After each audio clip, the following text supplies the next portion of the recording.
Alumni Interest Group Roundtable. We are so lucky to have Valerie Plame with us today. I hope you all read her biography. It's super impressive, and have also watched the movie Fair Game. But briefly, Valerie graduated from Penn State in 1985 after working for the Collegian in both advertising and as a business manager. After Penn State, Valerie worked as a covert CIA operations officer, particularly with nuclear weapons. In addition, Valerie is the author of Fair Game, My Life as a Spy, My Betrayal by the White House, which then led to the movie Fair Game. And then recently, Valerie also ran for Congress in New Mexico. So thank you for joining us, Valerie. My pleasure. Thank you, Michaela, and thank you, Megan, for making this happen. This is these are strange days, right? But I'm glad I can see some Collegian colleagues, and I look forward to our event this afternoon. Please remind me, how long do you want this to go? And are we doing Q&A as well, like from the participants? Yeah, so I think we have allotted an hour and a half time. I have a few questions for you. Like we have like more of a conversation, and then at the end we can take questions from anyone else who has anything. Okay, sounds good. All right. So starting off, do you want to just tell us your experience with the Daily Collegian and how that impacted your job search and then interviews after that? I think I joined as a sophomore, and as Michaela said, I did a little bit of everything, although I wasn't a reporter. I really have fond memories. It was in the Carnegie building, which I don't think you're there anymore, right? That's like No, so, we're downtown now. that's so old, I know.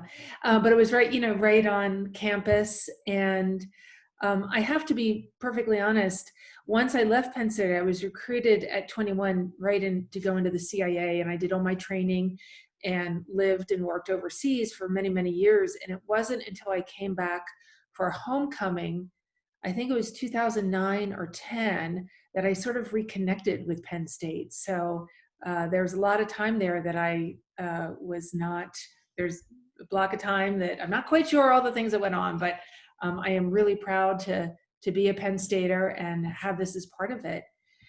I think the thing that couple things come to mind as to what the Collegian did for me in not only my first career but continuing past that. And I think first and foremost, what makes it a successful operations officer, as well as a journalist, really, and it serves you well in any field, is genuine curiosity, asking those questions. Why? You cannot fake that. People know if you're not being authentic when you're asking, well, what do you do? What's your major?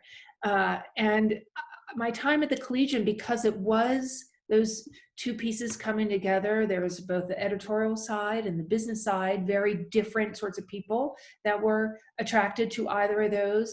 And then, of course, the reading public and the advertisers.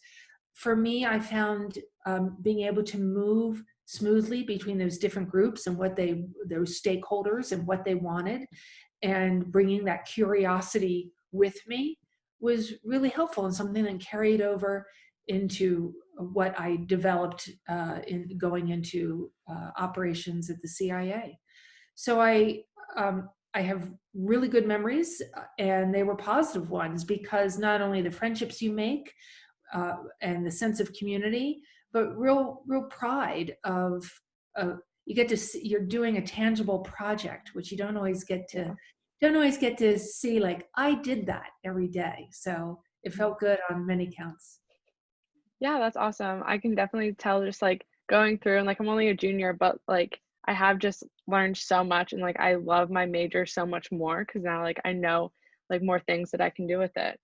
Mm-hmm. So that's awesome.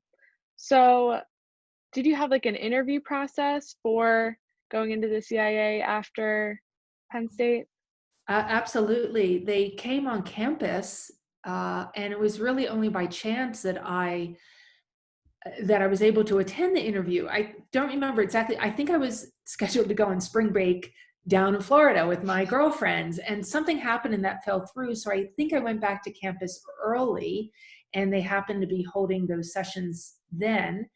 And that initial one was uh, very abrupt and not really informative. It was a sort of the classic gentleman in a gray suit, and he said, "Well, just take the multiple choice exam. Here it is, and it'll be in a couple weeks, and we'll be in touch with you."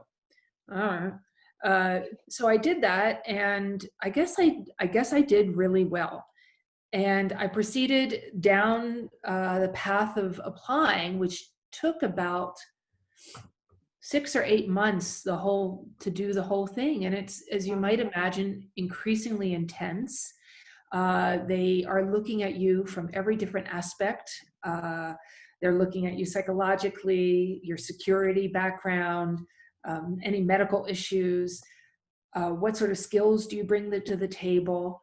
It's the whole package, because it is extremely intrusive.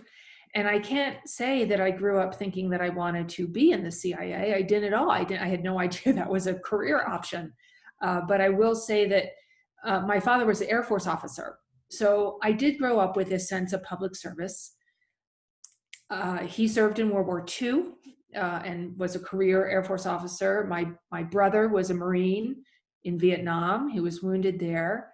So I did like this idea of public service. And in the mid 80s, when this was at the height of the Cold War, so it was really, really clear who was wearing the white hats and who was wearing the black hats. And it sounded, and here's the truth, it sounded like it was way more interesting than what Eddie and my friends were doing. And I didn't, on one hand, I was jealous of them because they all seemed to have these sort of set career paths more in corporate America. Not that there's anything the matter with corporate America, but it just, they were getting job offers and they were being paid to go to these. And I had none of that. And all I knew was that as lovely as Happy Valley is, I wanted to get out of there and see the world.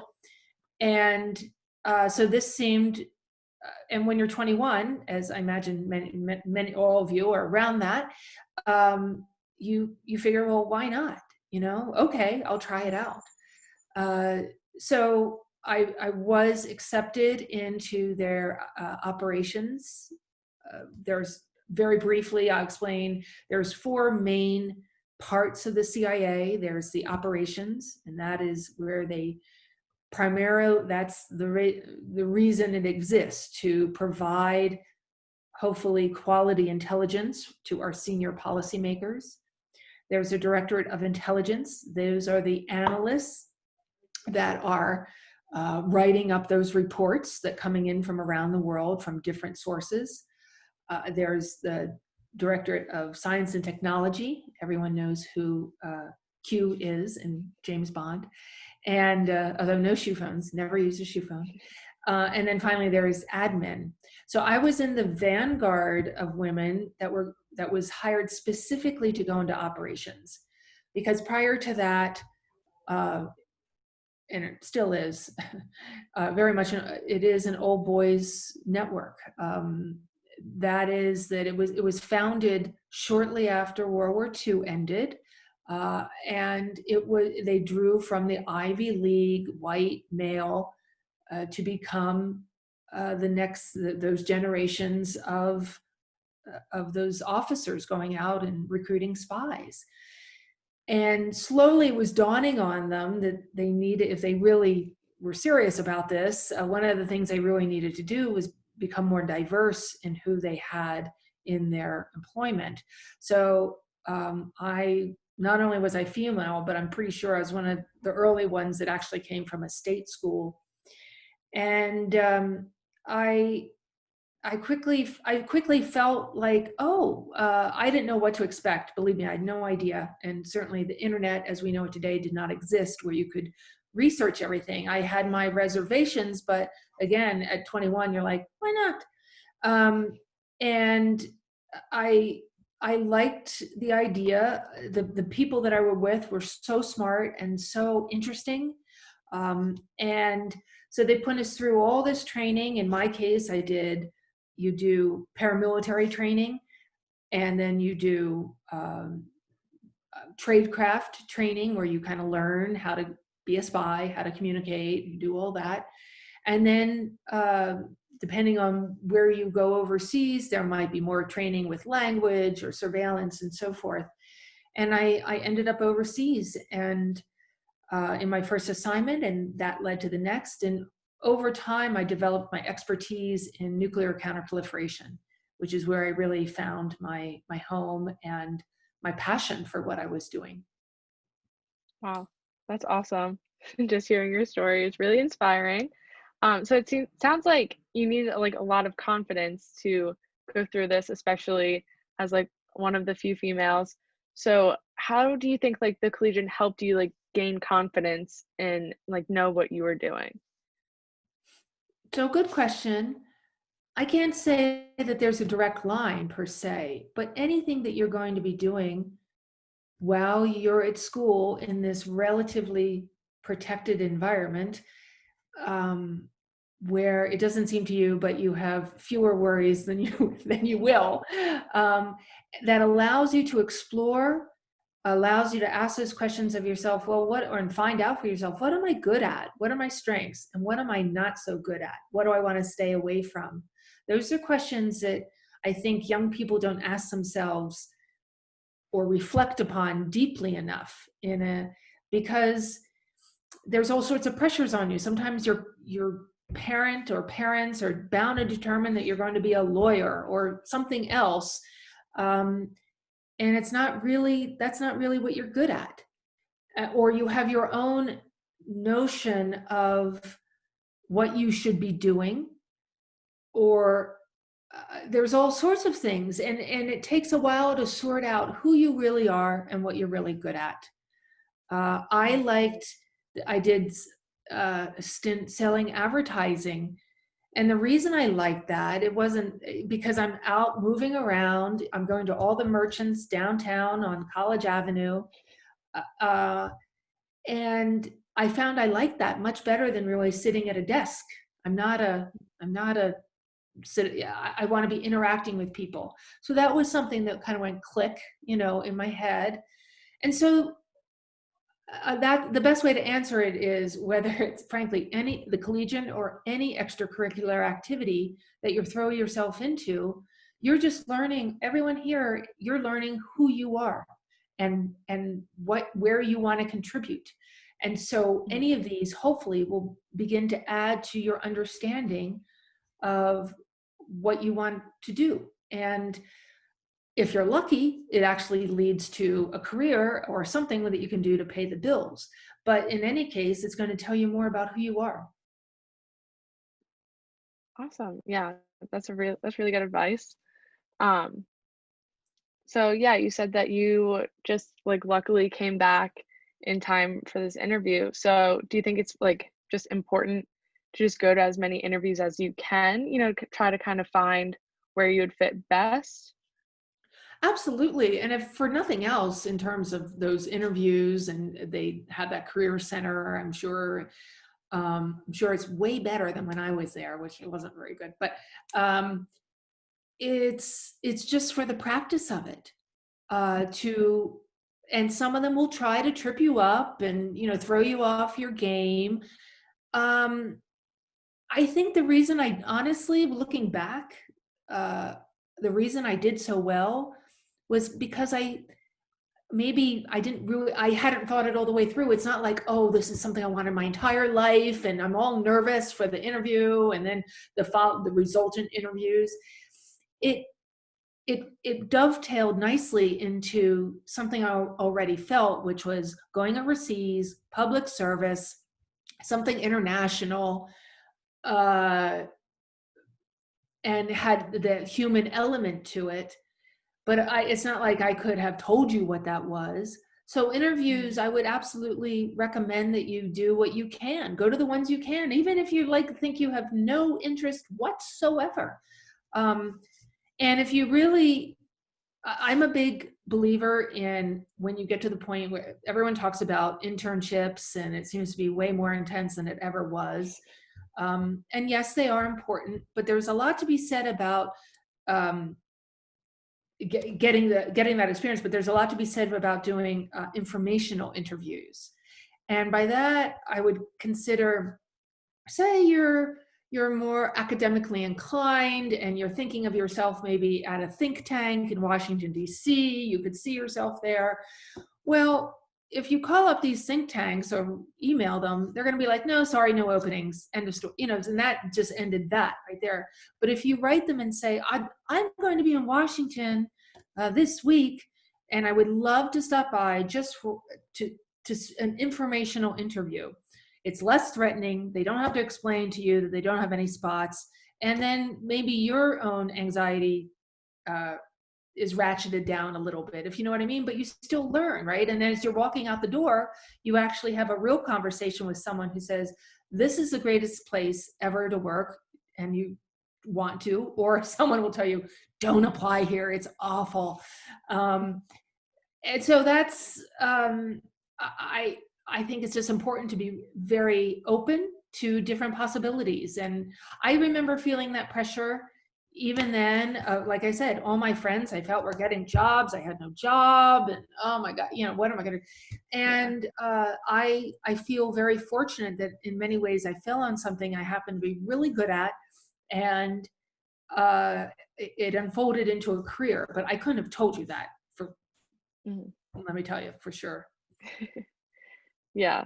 Yeah, I think, informational interviews would be really helpful because I know at least for me, I get so stressed out about interviews and like, this is it, or like, if this doesn't work out, nothing's gonna work out. I know nothing's And going to work just out.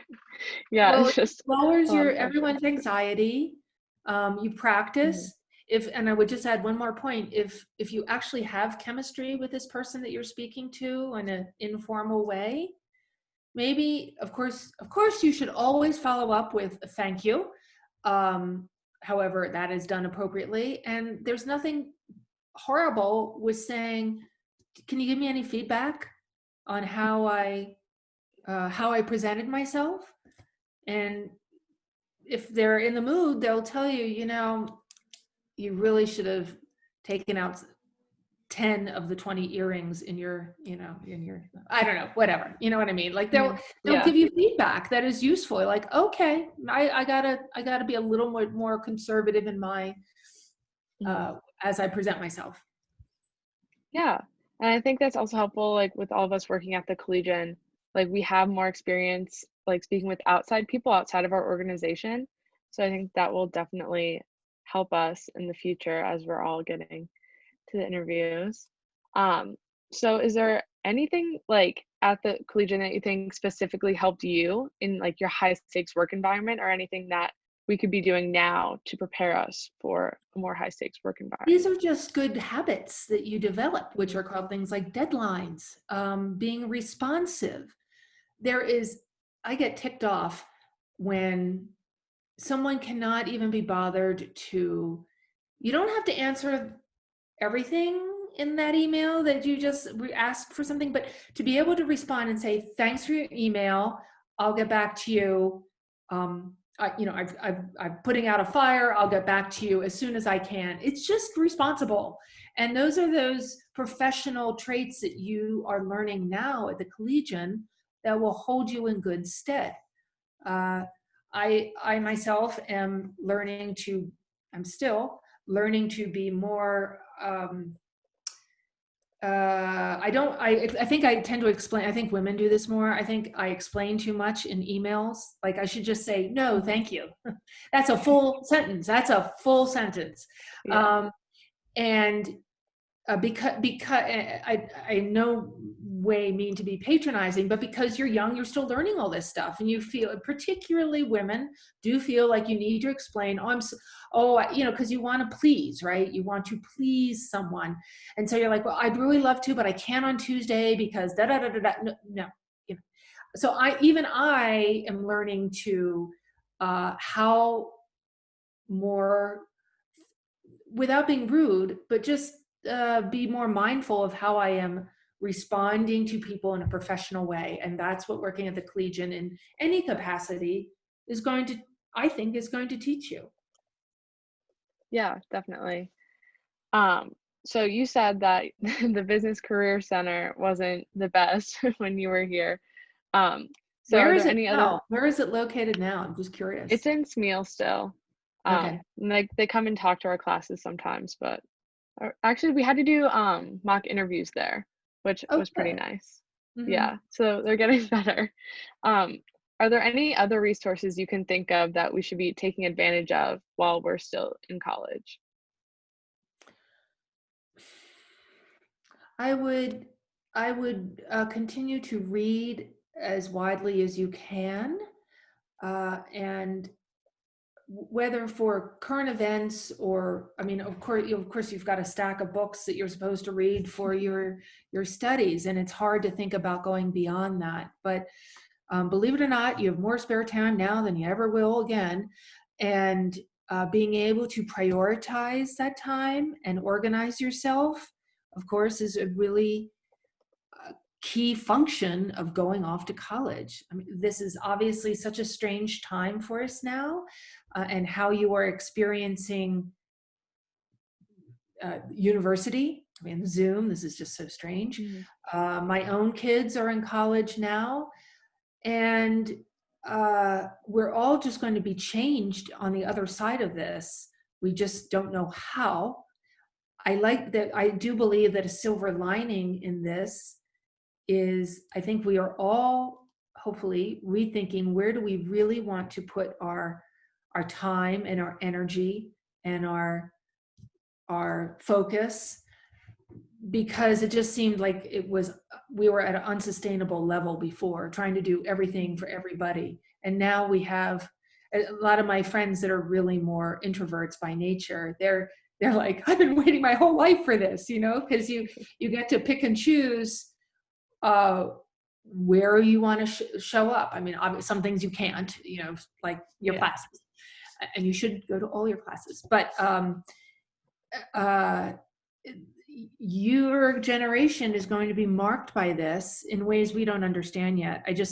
Last point was, I just saw something in today's paper, I think the Times, that they're doing a lot of polling of how many people want to keep working from home, and basically most people are like yes, because they want Yeah. we want that flexibility, Mhm. um, at least that option. Yeah, definitely. I know before this whole thing happened, I was just like running around all day. And Yeah. then with everything, I'm like, I don't have to. I can Yeah. take my time, you know, take a step back a little bit. Yeah. Um, so with us being a newspaper, a lot of us are in PR and reporters. So how should we like portray controversial issues, like the ones that you have worked with? uh, I'm not going to speak to how to portray, because Okay. I'm not a journalism professor, and there's a lot of ethics around that. Mm, I think you are experiencing right in front of you a time in our country where we're more deeply divided than ever. And um, I think a sense of trust in institutions that I certainly have taken for granted most of my adult life has been severely eroded, from voting to Congress to and then what we have seen this summer, the Black Lives mm, Matters movement, and what that means, really taking a hard look, if you're a sentient human being, mm, of this, what our system is. All these things are running through what you are taking in. And like anything else, I really believe that you need to, just like your diet, if you have to be really thoughtful about what you are ingesting in terms of media consumption and where it's coming from. Apparently, the vast majority of Americans are getting their news from Facebook. Thus, we have mm, QAnon. Okay, does everyone know what QAnon is? Yes. I mean, mhm. right? It, it, Yeah. it, it seems to me millions of people have completely handed over their critical thought process. Um, Mhm, and this is what a university first and foremost should be teaching you to do, which is think for yourself, critical thought. And that includes whatever media you are ingesting. Um, And even now, I'm sorry to say, the standard bearers of say the New York Times or the Washington Post, where they used to be such a stalwart fortification of like, I can count on what they say. They have gotten major stories wrong, or particular. And some examples were this summer of the protests and all of that. So you know that that's true. So it's more important than ever to really consider your source of information. And because I've always had an international bent, I always do like to look at international papers. What are they saying about what's happening in our country? Whether it's a BBC or Israeli paper, whatever. There's almost always an English language version. And you have to seek it out. The easy thing is to scroll through your Facebook feed or Instagram and just sort of and who doesn't do that, mindlessly absorb this stuff that comes across. And it has its place, but I think I'm more and more concerned about their place in our society and how much that they have, the information that they are finding. And this isn't the discussion here and now, but there is a huge discussion, which you should be talking about in your journalism classes, about the ethics around it. Is Facebook merely a platform, as Zuckerberg likes to say, or did they have any responsibility for either hate speech or flat out lies on COVID, whatever it might be? And that's tricky. It's not, to me, it's a very complex question. So in circling back finally to, how do you portray these controversial issues? It is that's investigative journalism, and where that is good, and you keep, you cherish that, you keep digging, and things come to light in our society that without those really intrepid reporters, we would never know. Yeah, that was really a good answer. Yeah, thinking critically, that's definitely something that I think a lot of people should work on. Do any of the reporters in here have any questions or anything they'd want to ask or talk about that?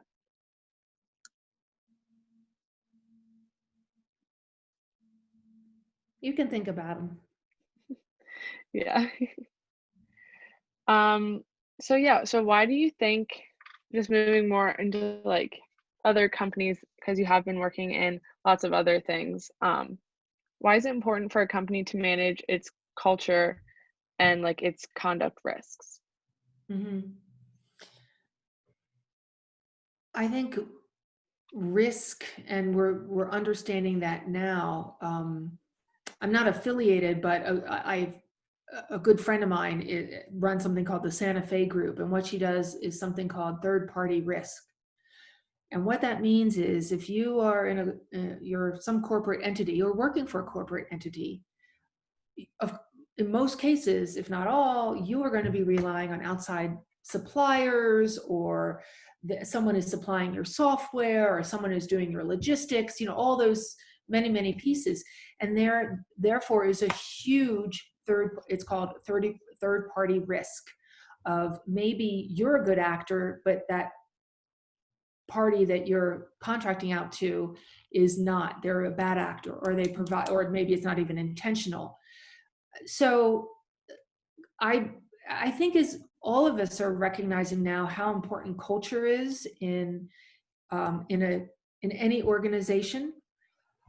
I found through the years, I would say without question, the organizations, whether they were nonprofit boards, the Collegian, the CIA, whatever I've been involved with, were always better organizations when there is really strong diversity at the table. And that comes in all different flavors. It's not just gender. It's also race, ethnicity, backgrounds, sexual orientation, because you might not think that you have any sort of prejudice against any one group, and that's wonderful, except you haven't thought it all the way through. There are a lot.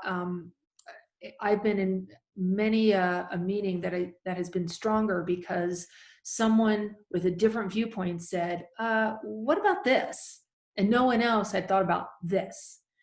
Mhm. So whenever you're sitting at a table of any organization, whether it's on campus or whether it's your first job or wherever you go, do think about that. Diversity is really, really crucial to building a better, stronger, more resilient organization. And the other piece I think is really important. I'm on the board or advisory board of a company it's a startup called Starling Trust, but they have a very interesting algorithm that is able to determine where there's deficits of trust in a large organization. I mean, they're not spying, they're not checking your email to say, I hate John in marketing, he's terrible. But they have ways, and they're able to take that composite view and take it to the company directors and say, you have a real problem here. You're, for instance, your sales and marketing are, they're talking, but no one's talking to the people in logistics. No one is communicating with them. And so that's what Starling Trust does. It's a very interesting applied mathematics and psychological skills that are being used in really interesting ways. They are particularly very big now in the financial sector, as you might imagine, with all the banking scandals that have gone on over the last few years. So in addition to diversity, trust is also very important in any organization you find yourself in. Mhm. So how would we go about facilitating that trust then? Like, is it just like more meetings with everyone all together, or like everyone talking to a specific like HR person and they can kind of figure it out? Having worked for the government, I'm very leery of yet more meetings. But I realize this might be a little thing, but it was a big light bulb moment for me, which was I realized when I was working at CIA headquarters at some points that because I'm like such a conscientious person, I'm working at my desk through lunch. Meanwhile, Mhm. all the men are going to the cafeteria and they are having lunch, networking with different people. And one, that's just smart sort of politically to expand your network. But that's also one way you build trust is through personal relationships. And it's showing up when you say you're going to show up. And it is, as I say, sometimes as simple as, thanks for your email, I'll get back to you tomorrow. Like someone knows, like, I got your ball, thank you, I got it. And you all know that, and I'm sure you've all had your experiences with study groups. You know immediately Yeah. who you can trust and who's useless and who will actually show up and do the work. Mhm. Yeah. Um, so you've been in a lot of high risk situations, and even I think going to the CIA was a risk compared to going into, say, corporate America, like a lot of your friends did. So do you think that taking that big risk and that leap was beneficial to you? Like, do you Well, think, yeah, like, absolutely. yeah. Not everything. I mean, it really changed. I had twins, but I waited until I was really old to have babies. So that sort of changed everything for me. And that equation, of course, is different for everyone. But earlier on, when you don't have fewer responsibilities, you can afford to take those leaps of faith and say, let's try it out. And it's not, I know I look at my own kids and they can get pretty wrapped up in what is their major and oh my God. And I, I keep trying unsuccessfully, but to reassure them that doing well and demonstrating that they can, get a degree is in most cases that will help, that is sufficient, because I think it's rare the person who really knows what they want to do. How do you know? I mean, Mhm. there's like so Yeah. much out there. How do you know? I mean, some people are like, I've always wanted to be a surgeon. That's just all. But for the rest of us, It's about using this time as wisely as you can to expose yourself to different people, different um, different ways of thinking, and doing and having that opportunity to, there's only a gazillion different well, now of course it's kind of weird, who knows where this go, but so many different extracurricular activities at Penn State that you'll never have a chance to do that again. Yeah. So go do it. Mhm. Yeah. And then you were an advertising major, right? Journalism. Journalism, right. Okay. Yeah. So do you think that like your major, it's not the most important thing, right? Like would you It's say like not. your Everyone stresses extracurriculars? about it way too much, I think. I mean, you have to graduate and hopefully on time, but you know, um, I think it starts mattering a lot more if you're doing graduate work, and then if you go on beyond that in certain fields, they really want to know what you did. But I think if I were hiring someone fresh out of school, I want to see, did they show leadership? Did they show initiative? Are they responsible? I'm much more Mhm. interested in your traits rather than what courses you took. I could care less what courses you took. Yeah. So the last question I have for you, so everyone else can start thinking of questions. What would be your biggest tip for us right now, like getting ready to go into the working world? Like what can we do at the Collegian or anything else to just differentiate ourselves in going into the working world? Mhm. That's a good question. We touched on a lot of them, which are already go to Mhm. as many Yeah. interviews, informational interviews, and expose yourself as much as you can. Do a lot of reading, and as you get ready to, like, how many, show of hands here, who's a junior, who's a sophomore, junior, senior, sophomore, juniors, seniors. Some can, yeah, so a little bit of everything. So um, it, it's this is such a strange time now for sure, but you use your time wisely, to expose yourself to, uh, as I spoke about how important it is, the diversity of what Penn State can offer. I have to say, when I was there, it was pretty lily white, and most people came from either the Pennsylvania or the Philadelphia area or the Pittsburgh area, and that was that. And I think to its credit, it's much more diverse now. Awesome. Does anyone have any questions for our lovely guest, Valerie? I have a question. So can you hear me?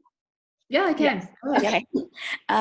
I'm wondering, so I'm trying to, well, let me back up. So I'm a senior and I'm interested in working in politics, but I don't necessarily have any experience in politics. So I'm wondering if you have any advice for someone who's trying It to. doesn't matter. It totally doesn't matter. I just ran this congressional campaign. I'm telling you, everyone is under 30. Seriously. The only way you're going to get experience um, is to start someplace. Okay. And what that means is you're willing to be maybe an unpaid intern for a while, maybe a couple months, and they're like, oh, she's serious. She can actually do stuff. Start with your wherever you're from. If you have any, who your representative, I don't know where you want to go or do, but seriously, don't worry about experience. I would not necessarily hire someone for my campaign that had a political science degree versus someone who had any other degree. I don't care. I want to know, are you passionate? Do you have integrity? Do you follow through? Those are the things that I care about. So you can start there with with a full knowledge that there's not people walking around with huge experience at all in all of, because politics, it doesn't pay very well. It's got really bad hours.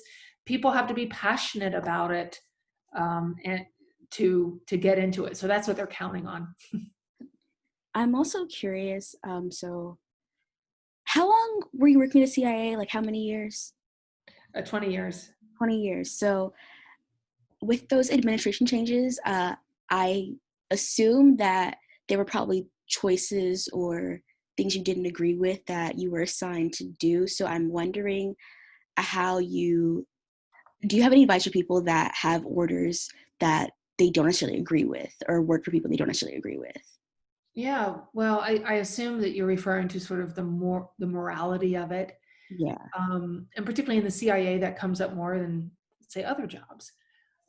For me, uh, you can't defend everything the CIA has done, but I really found fulfillment working on the whole nuclear proliferation issue. I thought that was really worthwhile, and that was, in some cases, it would only be the CIA that could do some of the work that we did to to um, to advance those objectives. That said, I felt early on that I needed to be prepared to quit if I felt something was against what my own moral compass said. And I was prepared to do that. And when you go up, this is not the CIA, but any sort of political appointee position, for instance, an ambassador, or any job, it doesn't have to be an ambassador. You should be prepared to walk out if it really goes against who you are and what you believe, which is way easier said than done, because if you have a mortgage and kids and payments and all that sounds really great, except what does it really cost you? But certainly keep that in mind. So I fortunately felt I never faced that dilemma. I always felt what I was working on I was very clear as to what I was doing, and but I think we should all, no matter what you're doing, be willing to walk away, and it takes a lot of courage if something doesn't smell right, or you're asked to do something that is against who you are. Everyone has a different calculation for that. Thank you.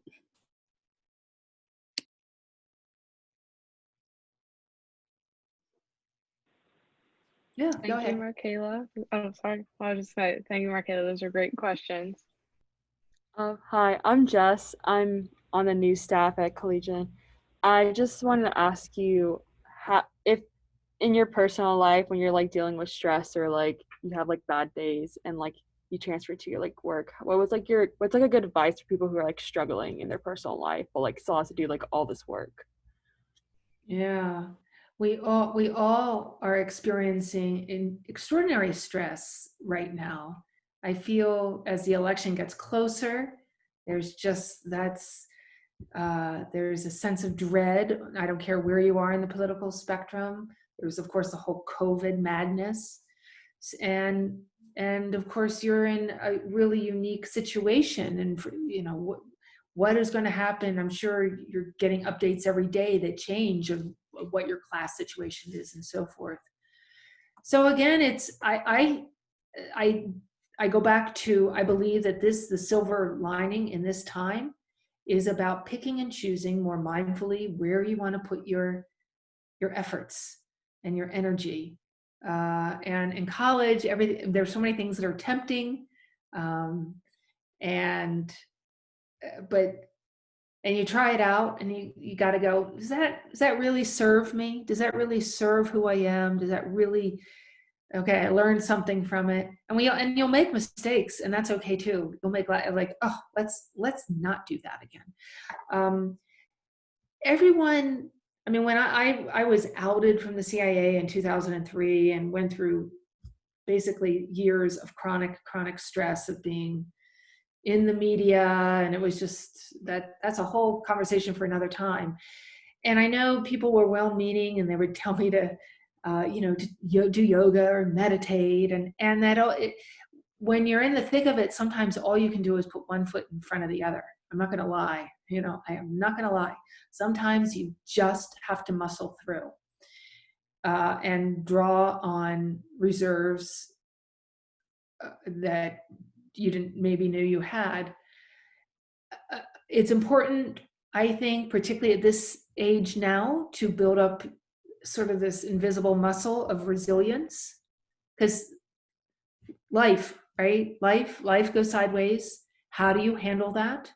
One of my friends like to say, embrace the suck, but it is resilience in addition to empathy are two great character traits that I don't think you can teach. You can talk about, but you can't hand it over.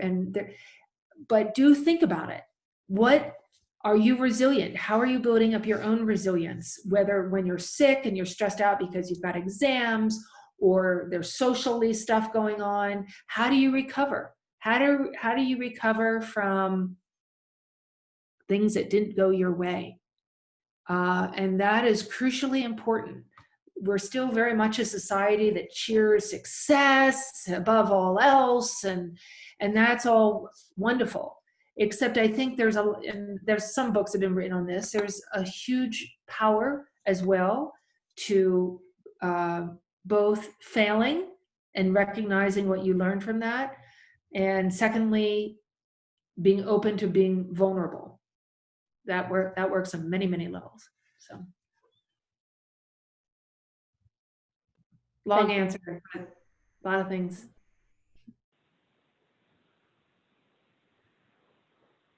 Anyone else? Valerie, hey, Jordan Hyman here. I had a couple. I'm like Megan, a member of the board for the Collegian AIG. So just to reiterate, thank you again for your time today. Of course. And actually, so I was meant to pass along a greeting from, and I hope I don't botch the pronunciation of her maiden name. So Karen Pallotta is on our board, but maiden name, is it Karen Schlimme? Is that how she would have said it? That sounds right. That sounds right. Please give her my warm regards. Thank you. Where is she? It's her husband's birthday. Otherwise, she would be on the call today. I guess you guys worked in DC together after Penn State, something like that. So she wanted to say hi.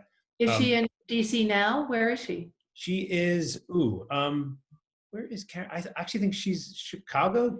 Megan, do you know that? Pennsylvania sticks in my mind, but now I'm not sure. Now I guess, but That's okay. she might be in Pittsburgh. We'll confirm. We'll She's on the connect. board though. Yeah. Okay. Yeah. I had two questions for you, and they're related. I mean, you've had such a diverse, varied, fascinating career. That, I mean, already at this point. So one question really was, what's next for you? I'm curious about that.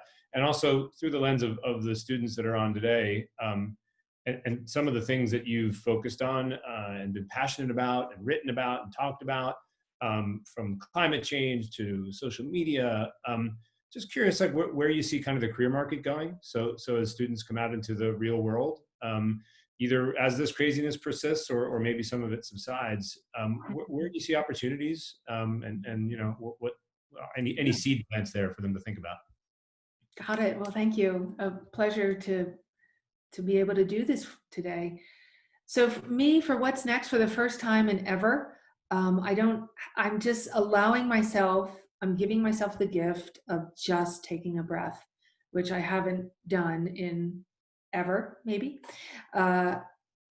Really, I mean, it's just been, I've had a life, and it's been pretty intense. And I just came off this congressional race, but even before that, there were a lot of personal things that just really demanded everything of me. So I am just enjoying this time to rebalance. I'm not chasing anything.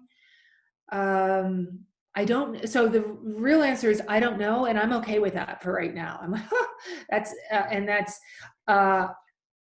I've tried to plan before, and that didn't seem to work out well. So I'll take the opposite tact and just enjoy this time. I feel like it's a gift in many ways. So, but I remain committed and passionate around the issues of the nuclear threat. I continue to care deeply about that. And it turns out, I mean, I care deeply about policies, but I find politics to be really, maybe I wouldn't be saying that if I won, but it really is brutal. It is brutal. There's a lot of money in our electoral system that is just disgusting. And the whole Citizens United decision, I think, was probably one of the worst decisions that the Supreme Court has handed down. So I care deeply about where our country is and where they're going. And I thought that I wanted to be able to serve in Congress, and that didn't turn out. So I don't know what that will be, but I still want to do that. And my sense of dread and alarm as we move closer to the election, and what we know and who knows what we don't know regarding election suppression, voter suppression, is just so, I just want to scream. So I don't know all that. The real answer is I don't know, but I still care about a lot of things. So in terms of the career market, I think in many ways, folks that are graduating and going off into the big wide world now have it so much better than when I was graduating. And here's why: because seems to be many more options available, and things that I didn't even know existed, for instance, in the nonprofit world, or in corporations are becoming much more aware of their impact. So even though they might be a corporate entity, they have an environmental slice to them, or how are we impacting the community? These things never existed some years ago. So I believe there's a lot more possibility to apply what we talked about earlier. What are my strengths? How do I apply that? That are relatively new. Of course, you can get hyper-focused, and if that is your personality bent, whether it would be a computer or an AI, but I'm a huge advocate of travel in all its many forms, particularly right after school, maybe taking a break. Other people strongly disagree with me, but I just think I wouldn't be the person I am today if I hadn't traveled far and wide, and I saw and lived things that I never would have otherwise. Sometimes it absolutely is the right thing to go right into grad school or go right into your job, but hopefully at some point you all will have an opportunity to travel, and I would strongly encourage international travel, just because it is an eye-opening experience in so many ways that you can apply to whatever you do. And it always kind of makes my hair curl when they say something like, 20%, only 20% of Americans have a passport. It's like, oh my God. So that's a great question. And that is my best, most probably superficial answer, but it's the best I can do for now, Jordan. Sounds genuine to me. Thanks very much. Appreciate it. I have a question, but I don't want to step on a student who may have one. So, all right, I'll go. Yeah. So Valerie, you touched on this a little bit, but you clearly built a career in very male-dominated fields, where not only were you one of the first women in your roles, but if not that, you're certainly in a very small percentage of women that were involved. Even I've been out of college 20 years, and even in the 20 years that I've been out, I've seen a difference in how women and men are in the workplace, but would love to hear your perspective or any advice, either certainly for the staff of the Collegian now as they're interacting now, and as they hit the workforce, or any of us along the way. Would love to hear your perspective and any advice on that.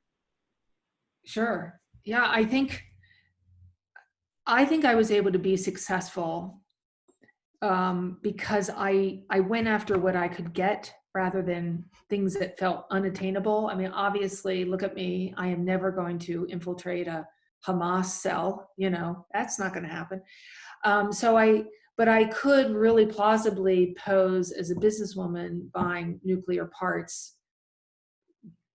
You know, so and I was also fortunate. I did not have direct sexism. I know some of my female colleagues did, but I didn't have bosses like, well, sort of.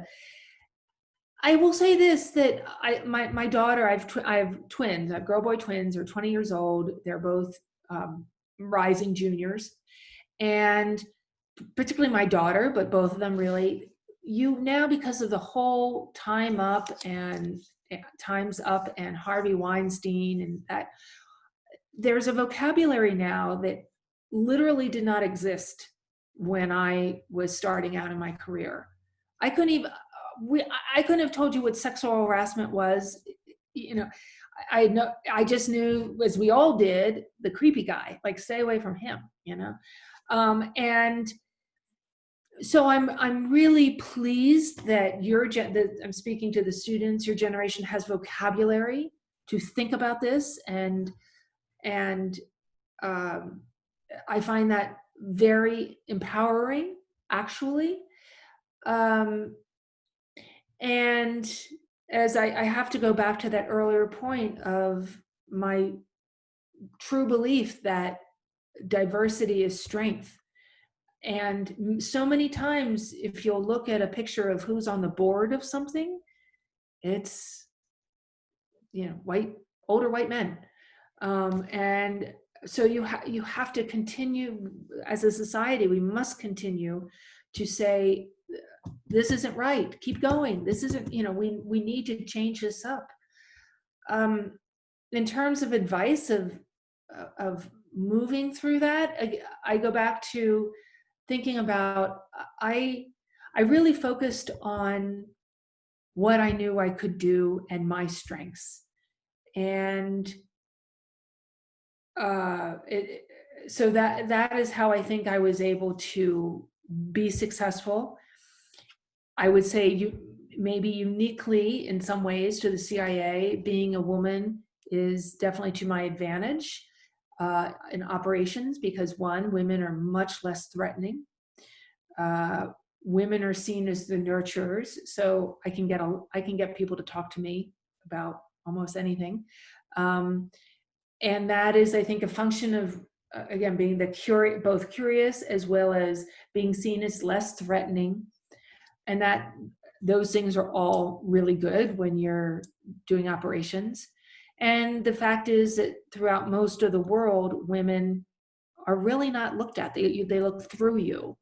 And that's okay in terms of, if you don't want anyone to know what you're up to in a certain part of the world, it's okay not to draw attention to yourself. So I mean it by that.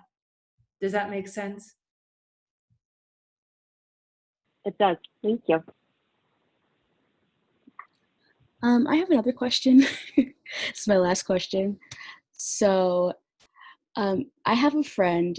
We're both interested in journalism and politics. So we were talking about war reporters and things like that. And I was wondering, you previously being a CIA agent and constantly being in dangerous situations, how that affected your physical health and like mental health, and if you would recommend someone putting themselves in situations like that for long periods of time.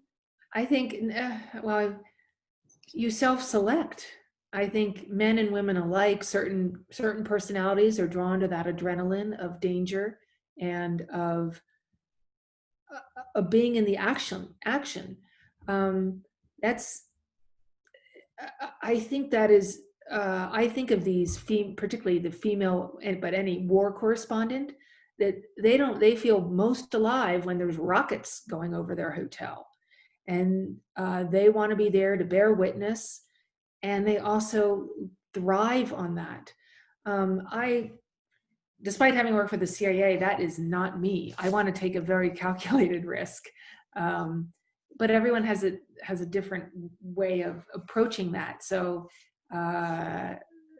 or calculating that. So I think it's a very individual, you put yourself forward and volunteer for those assignments. No one drags you into it, because there weren't, despite having worked for the CIA, Hollywood plays up a lot of the violence. I did not typically walk around with a gun. You don't collect intelligence with a gun. And most of the time I did not feel myself I was on guard, but I did not feel myself to be in danger, because ideally, you know way more about the situation than the person you're meeting with, or you should.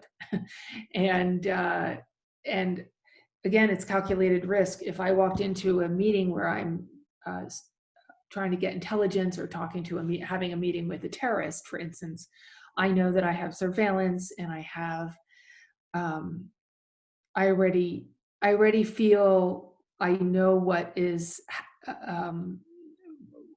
I know a lot more about the parameters around that meeting than my interlocutor does. So that's very helpful. Thank you. I have a question. Sure. Yeah. Hi, my name's Sarah. I'm a journalism major here at Penn State, and I want to go into like investigative stuff. And I also want to like travel when I get out of college and stuff. And you said you are a big encourager of that. And you said, well, any advice for like people that do want to travel, for people that like, not a lot of people support my idea of like traveling after school. So do you have any advice at all? I don't know. I don't know what you think of it, but.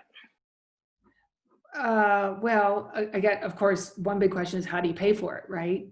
How do you pay for it? Who's going to, so you can either, I mean, many people have sort of worked their way around the world. They'll work for, in a kitchen someplace, make enough money, and then move to the next place. And I mean, that's the rough way to go, but it's absolutely been done.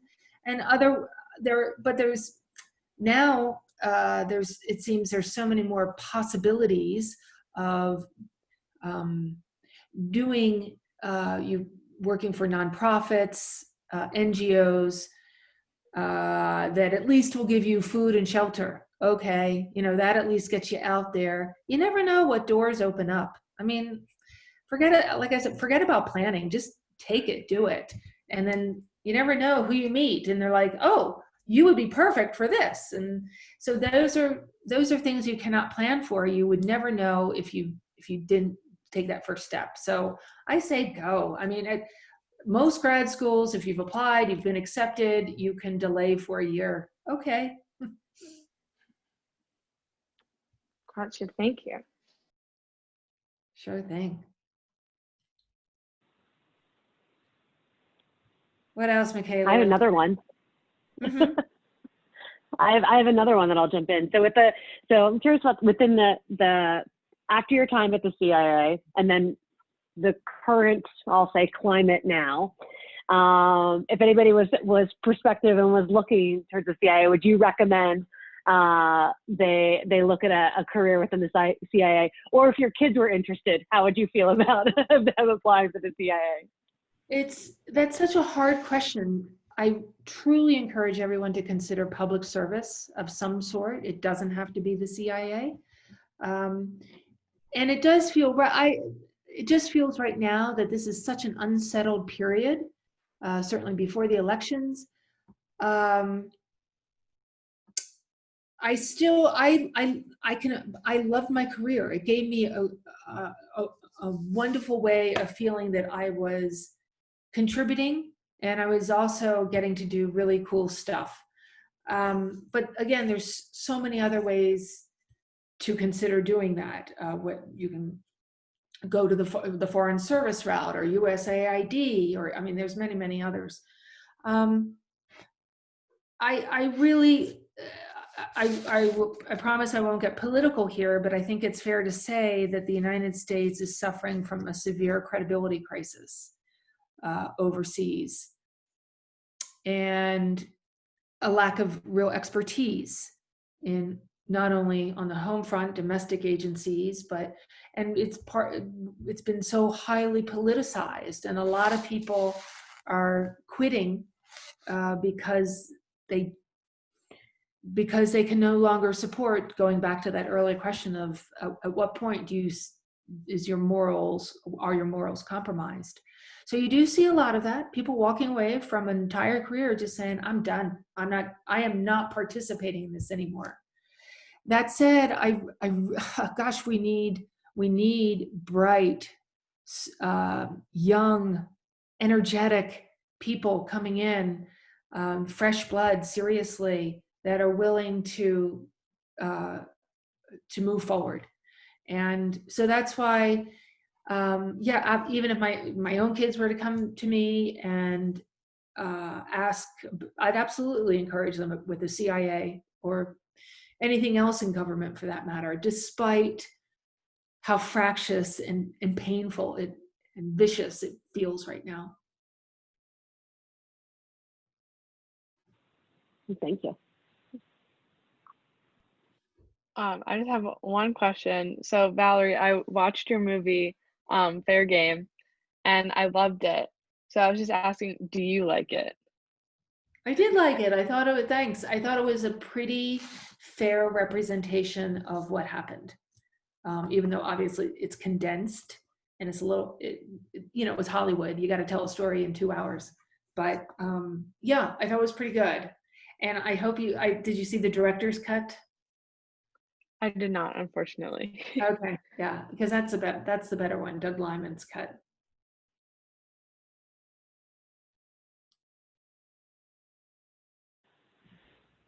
I actually have one more question. So I'm actually a film major, and like I definitely want to work in that like industry, like indie. I mean, for your movie, like did it like represent your life like pretty accurately, and also like how did you feel like watching your movie like on the screen? Yes, it did present it accurately, and it felt very weird. But we did become very friendly with Sean Penn and Naomi Watts. And it was interesting to see that whole process, right? How from the script to filming to editing, and then all the PR, blah, blah, that goes with it. It kind of feels like another world altogether, but I'm glad I had that experience. It was, just in a normal life, you don't get to do stuff like that. So it was kind of cool.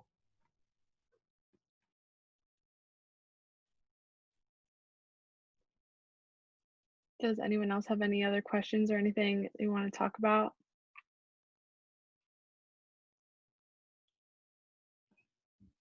Pretty good. Okay.